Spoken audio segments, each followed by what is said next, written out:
Hi guys, my name is Arjun Singh. तो हमारे channel का नाम है स्टार एजुकेशन कोचिंग सेंटर। तो कहा जाता है कि सक्सेस जो है जब पाना तो स्टार एजुकेशन के चैनल पे है आना, जिससे कि आपकी 12th क्लास में से अच्छी परसेंटेज बनेगी। तो आज हम पढ़ने जा रहे हैं फिजिक्स का वायु सेवक का नियम। तो वायु सेवक के नियम के बारे में पहले ही कहा जाता है कि डेनमार्क के वैज्ञानिक के रूप में कहा जाए कि डेनमार्क के वैज्ञानिक थे ऑस्टेंड। कौन थे? ऑस्टेंड, जिन्होंने कहा था कि जब किसी धारावाही चालक से धारा प्रवाह कराई जाती है, यानी कि आई, जब किसी धारावाही चालक से धारा प्रवाह कराई जाती है तो उसके चारों ओर एक चुंबकीय क्षेत्र उत्पन्न हो जाता है। लेकिन ये बताने में सक्षम तो हो गए कि उसके चारों ओर एक चुंबकीय क्षेत्र उत्पन्न हो जाता है, लेकिन इसको बताने में सक्षम नहीं हो पाए कि यह किन किन कारणों पर निर्भर करता है। तो इनके बाद एक वैज्ञानिक आए वायु तथा सेवेट 1820 में, जिन्होंने बताया कि जब किसी चालक से धारा प्रवाह कराई जाती है तो उसके चारों ओर एक चुंबकीय क्षेत्र उत्पन्न हो जाता है, जो कि विभिन्न प्रकार के मानों पर निर्भर करता है। जैसे कि कहा जाए कि यह एक तो आई पर, दूसरा dl यानी चालक की लंबाई पर व चालक की बीच की दूरी पर व इसके कुछ कोण पर। ठीक है, तो अभी इसी के बारे में क्या कराने जाने वाले, तो ये है वायु सेवक का चित्र। इसको स्टेप बाय स्टेप करके हम समझेंगे। तो देखिए, ये है चुंबकीय क्षेत्र यानी उत्पन्न चुंबकीय क्षेत्र। ये है चालक के बीच की दूरी, कह सकते हैं क्या? चालक के बीच की दूरी। ये है चालक की लंबाई, चालक की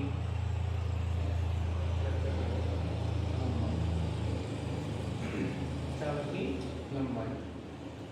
अब कहा जाता है कि फर्स्ट पॉइंट के अंतर्गत कि चुंबकीय क्षेत्र चालक में उत्पन्न होने वाली धारा के अनुक्रमानुपाती होता है।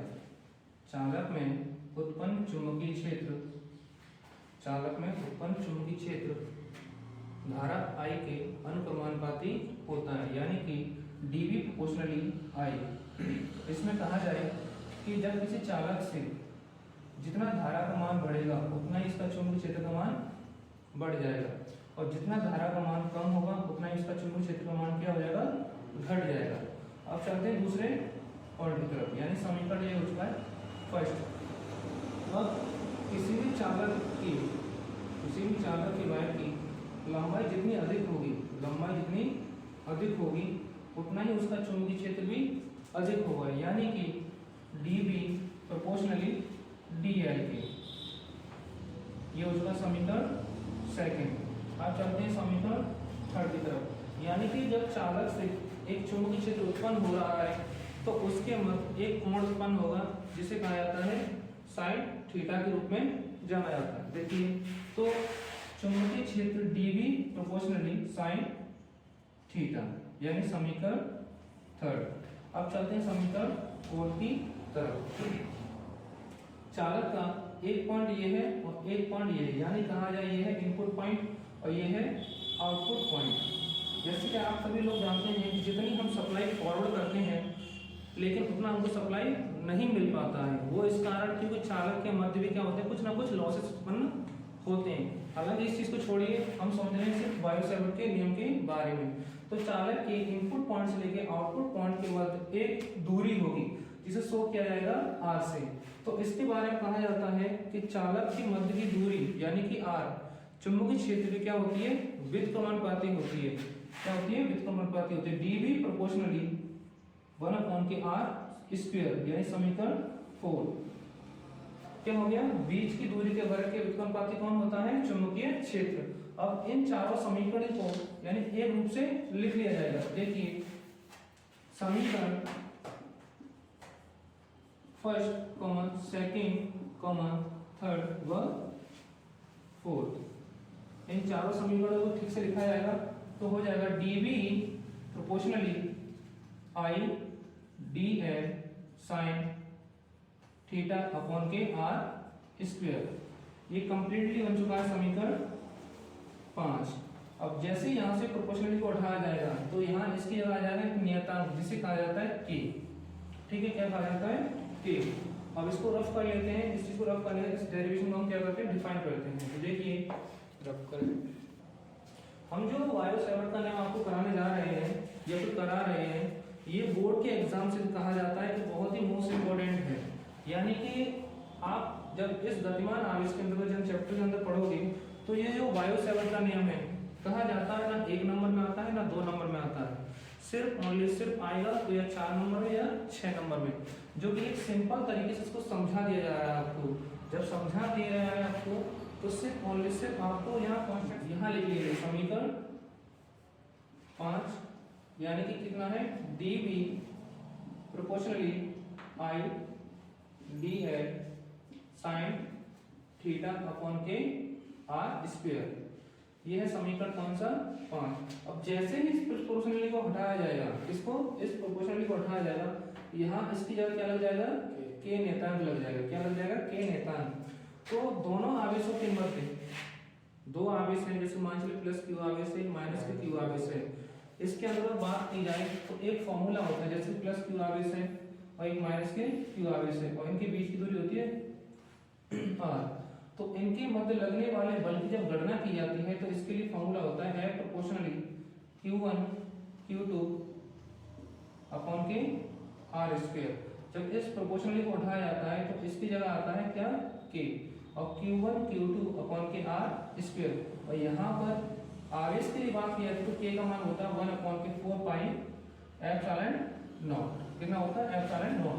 जैसे कि यहाँ लिख दिया जाएगा F बराबर के 1 upon 4 pi epsilon not Q1 Q2 upon K R square.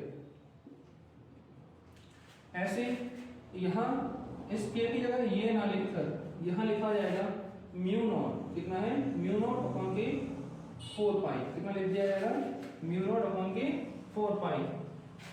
ये जो मान होता है ये होता है वैद्युतशीलता के लिए, ये होता है चुंबकीयशीलता के लिए। तो हम लिख देते हैं कि यहाँ म्यू नॉट क्या है चुंबकीयशीलता। क्या है चुंबकीयशीलता। और ई नॉट है विद्युतशीलता। क्या है ई नॉट है यहाँ पर विद्युतशीलता। और इन दोनों का अलग अलग मान होता है। जैसे कि इसका मान बात की जाए तो इसका होता है 10 की पावर माइनस के 7 और इसका मान होता है 8.85 गुना 10 की पावर माइनस के 12। ठीक है, इन दोनों का अलग अलग मान होता है। तो हम अभी आगे जाके क्या करेंगे कि इसका और इसका और प्लस प्रकाश की चाल यानी कि सी, प्रकाश की चाल यानी कि सी, यानी अब ये भी कहा जाता है कि प्रकाश निर्वात में किस चाल से चलता है, तो इसे सी से शो किया जाता है। यानी सी बराबर कितना होगा, यहाँ पर होता है 3 गुना 10 की पावर 8 मीटर प्रति सेकंड की स्पीड से। तो इन तीनों का हम आगे जाके क्या करेंगे बायो-सैवर्ट के नियम के अनुसार रिलेशन निकालने वाले हैं। तो पहले पढ़ लें हम बायो-सैवर्ट का नियम, तो देखते हैं। ठीक है, बायो-सैवर्ट का नियम।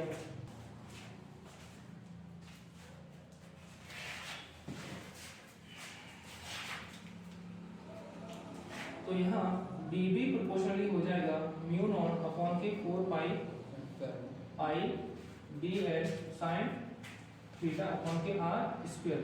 समीकरण 5 ही कहलाएगा और इसे कहते हैं बायो-सैवर्ट का नियम। इसे क्या कहते हैं बायो-सैवर्ट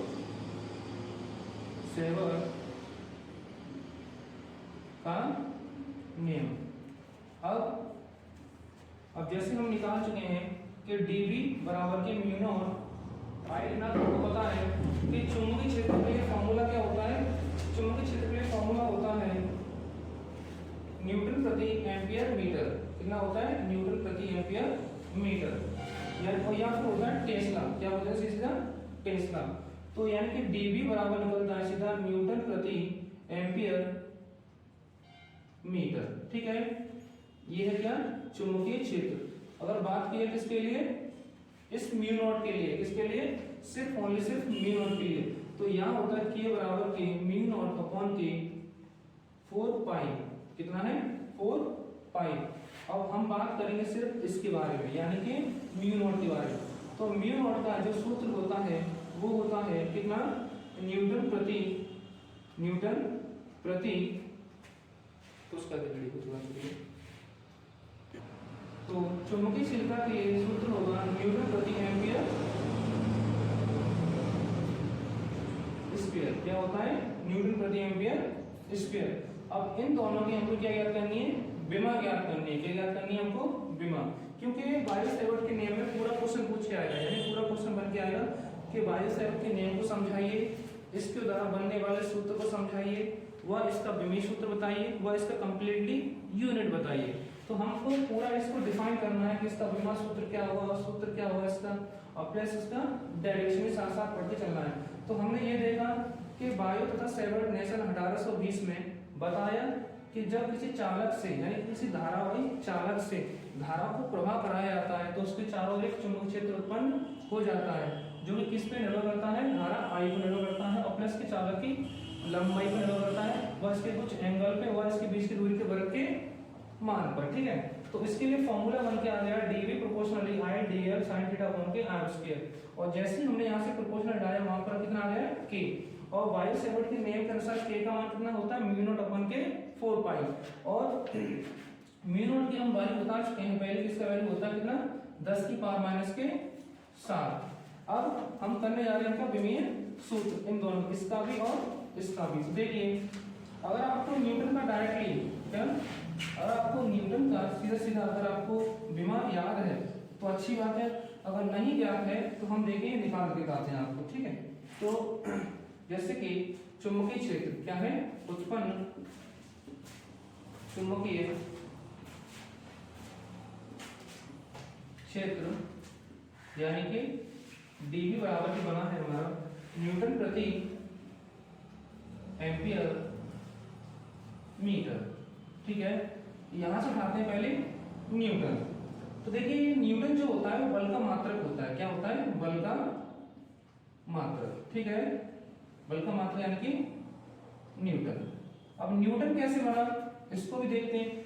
हालांकि न्यूटन तो इसका मात्रक ही होता है, और बल की विमा क्या होती है हमको ये देखना है। तो F बराबर क्या होता है, ma, और ये कहलाता है न्यूटन का सेकंड लॉ। क्या कहलाता है, सेकंड लॉ, यानी कि न्यूटन का द्वितीय नियम। अब ये इसमें क्या है, ये है इसका द्रव्यमान। क्या है, द्रव्यमान। और ये इसमें क्या है, त्वरण। क्या है, त्वरण।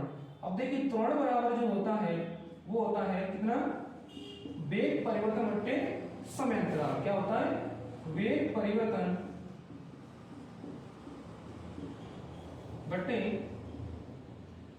समय अंतराल।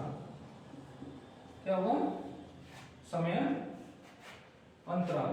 ठीक है, समय अंतराल ये हो चुका है, यानी इसको भी किससे शो किया जाएगा, यानी कि कैपिटल टी। और एक और चीज बता दें आपको कि विमा सिर्फ ओनली सिर्फ 3 चीजों पर निर्भर करती है। किन चीजों पर, 3 पर, यानी कैपिटल एम, एन और टी। ये होता है द्रव्यमान, ये होती है मीटर, और ये होता है समय। ठीक, मीटर, समय और द्रव्यमान। तो यहाँ है वेग परिवर्तन। अभी वेग को भी डिफाइन करना पड़ेगा हमको, कि वो समय तो हमने निकाल लिया कैपिटल टी। तो वेग देखते हैं, तो वेग बराबर क्या होता है, विस्थापन बट्टे समय, और विस्थापन होता है मीटर। क्या, मीटर, और समय यानी कि सेकंड। और सेकंड बोले तो कैपिटल टी, और यहाँ बोले तो एल। कितना, एल। तो इसका विमा सिर से निकल जा रहा है एल अपॉन के टी। अगर वेग का विमा देखें तो कितना आ रहा है इसका, एल टी की पावर माइनस के 1। कितना आ चुका है, एल टी की पावर माइनस के 1। ये है वेग की विमा। अब जो वेग की विमा निकली है उसे क्या रख दिया जाएगा, इस वाले मान में। तो देखिए त्वरण, यानी कि ए बराबर कितना हो चुका है, एल टी की पावर माइनस के 1 अपॉन के यहाँ कितना है, कैपिटल टी। जब इस टी को भी ऊपर लेके जाया जाएगा तो एल टी की पावर माइनस के 1 क्रॉस में टी की पावर माइनस के 1, और इन दोनों टी को आपस में क्या कर दिया जाएगा, गुणा कर दिया जाएगा। तो एल टी की पावर -1 -1 बराबर हो जाएगा एल टी की पावर माइनस के 2। अब ये सिर्फ कौन सिर्फ किसका निकला है, ये निकला है त्वरण की विमा। तो हमने देखो किस किस की विमा देख ली, हमने वेग का विमा देख लिया, त्वरण का विमा देख लिया।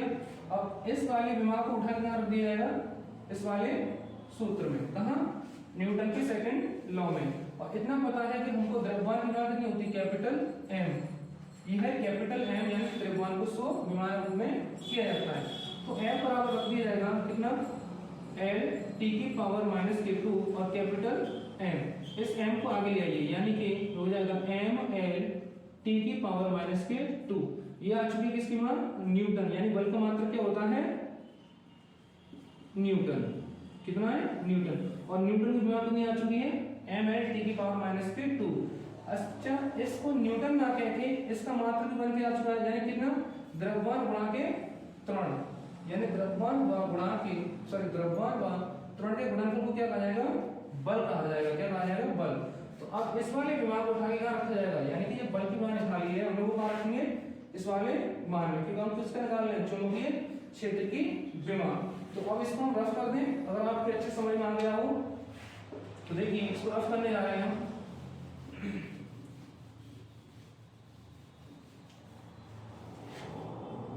तो यहां देखिए, यानी कि dv बराबर के यहां कितना हो जाएगा, एम एल टी की पावर माइनस के 2, यानी अभी निकाले जस्ट बल की विमा कितनी निकाली हमने, एम एल टी की पावर माइनस के 2, ये निकाली ना। अब इसको कहां रख दिया है, इस वाले मान में। अब ये है एम्पियर, एम्पियर यानी कि करंट, यानी कि धारा, धारा को बोलते हैं करंट। ठीक, किसी भी चालक में आवेश के प्रवाह की दर को क्या कहा जाता है, धारा कहा जाता है। और इसे विमा के रूप में लिखने के लिए कैपिटल ए से शो किया जाता है। किससे किया जाता है, कैपिटल ए से, यानी कि एम्पियर है तो इसे क्या लिखा जाएगा, कैपिटल ए। और मीटर यानी कि एल, कितना आ गया, एल, कितना आ चुका है, एल आ चुका है। देखिए ये एल है, ये एल है, एल से एल हटा दीजिए, तो यानी कि चुंबकीय क्षेत्र की जो विमा निकल के आई है वो आई है एम एल टी की पावर माइनस 2 और ए की पावर माइनस के 1। ये आ चुका किसका विमा, चुंबकीय क्षेत्र का। अब हमको किसका निकालना है, इस म्यू नॉट का, यानी म्यू नॉट यानी कि चुंबकीयशीलता का, किसका, चुंबकीयशीलता का, किसका निकालना हमको, चुंबकीयशीलता का।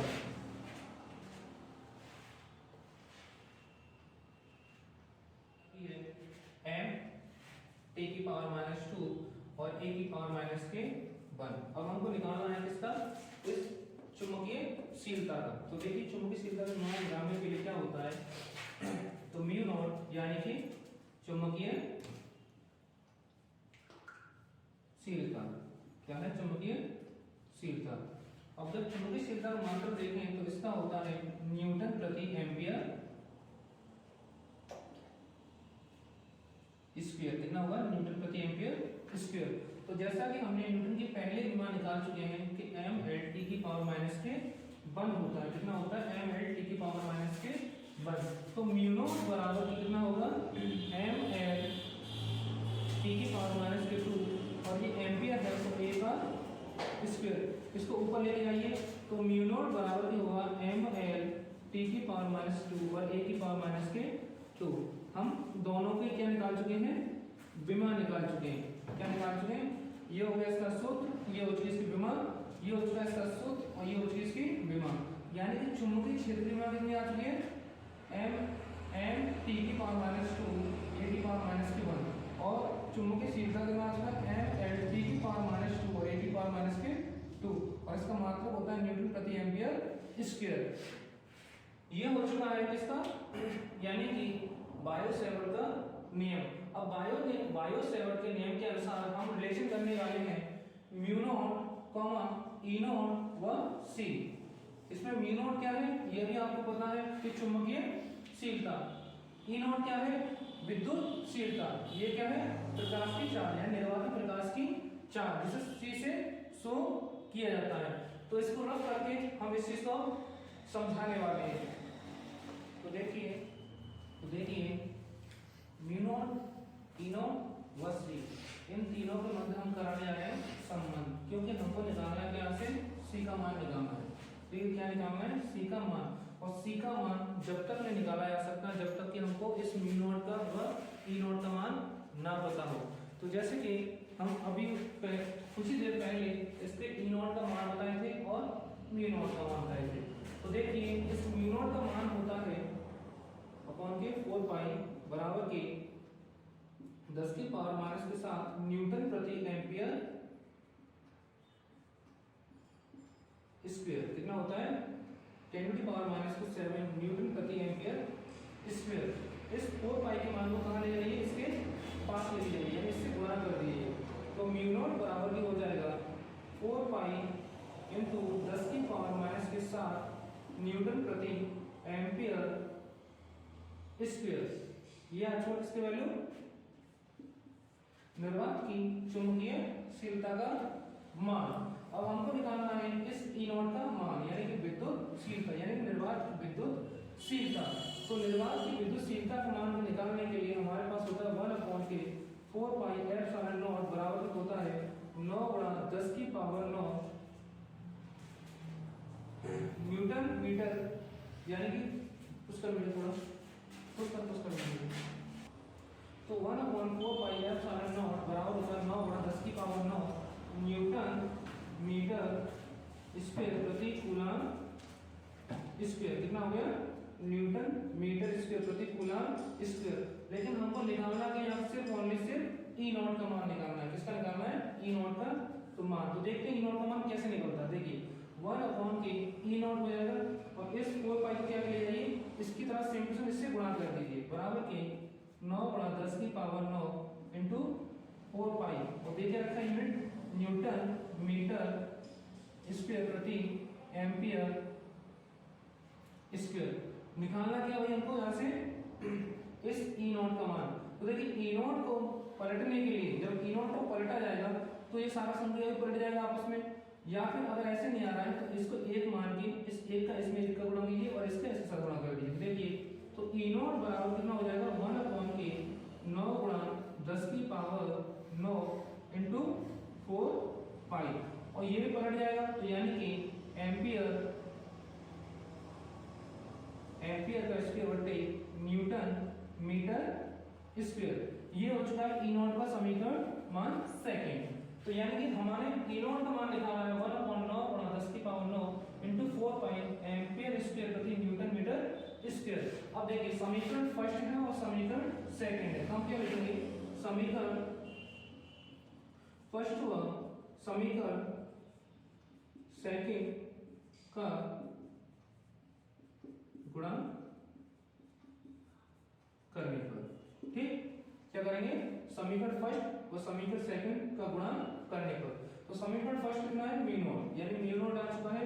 समीकरण सेकंड कितना है ई नॉट आ चुका है। अब म्यू नॉट का मान कितना है हमारे पास के 4 गुणा 10 की पावर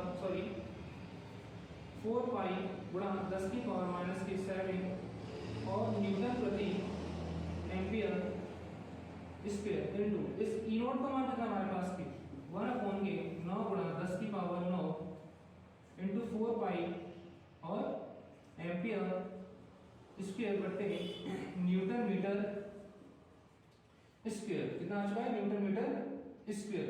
इस एम्पियर स्क्वायर से एम्पियर स्क्वायर हटा दीजिए। कितना आ गया, अच्छा गलती हो गई हम थोड़ा सा यहाँ मसले नोट कुछ मत करो। इसका होता है कूलम स्क्वायर, यहाँ क्या होता है कूलम का स्क्वायर, कूलम का स्क्वायर। वही तो बोले कि यूनिट थोड़ा गलत कैसे आ रहा है कूलम का स्क्वायर। तो यहाँ भी क्या रहेगा कूलम का स्क्वायर।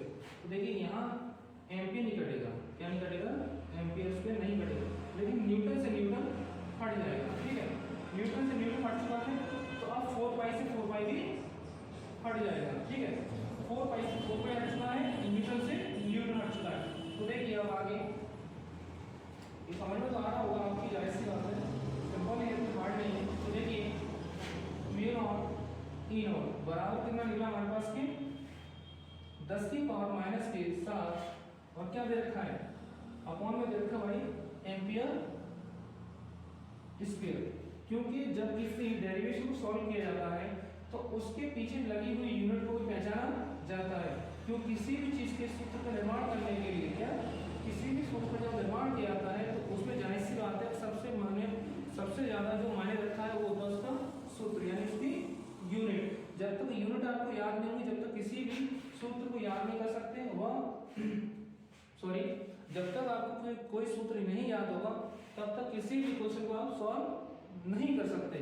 तो देखिए mu naught into E not बराबर 10 की पावर -7 अपॉन एम्पियर स्क्वायर। आगे रखिए इसको, यानी कितना होगा 9 गुणा 10 की पावर के 9 और क्या दे रखा है कूलाम का स्क्वायर बटे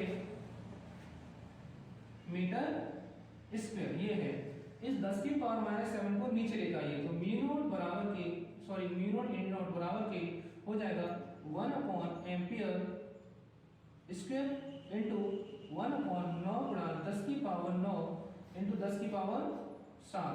जो माइनस का था वो नीचे आ चुका है प्लस के रूप में। अब आपको समझाएं इस कूलाम को कैसे हटाना है। तो देखिए यानी कि Q बराबर होता है आई टी।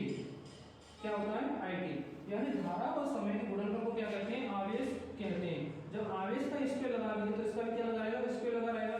तो यहाँ क्या हो जाएगा आई टी का स्क्वायर बटे मीटर का स्क्वायर। इसको हटा लीजिए तो म्यू नॉट ई नॉट बराबर हो जाएगा 1 अपॉन के एम्पियर स्क्वायर इनटू 1 अपॉन 9 गुणा 10 की पावर के गुणा में खाते आप समझाएंगे तो 9 प्लस के 7 और यहाँ होगा आई का स्क्वायर यानी कि एम्पियर कर लीजिए। आई यानी कि एम्पियर का स्क्वायर इनटू समय का स्क्वायर, क्या समय का स्क्वायर या फिर सेकंड का स्क्वायर, ठीक है। और यहाँ हो गया मीटर स्क्वायर। इस एम्पियर से एम्पियर अब हटा दीजिए, अब ये हट चुका है।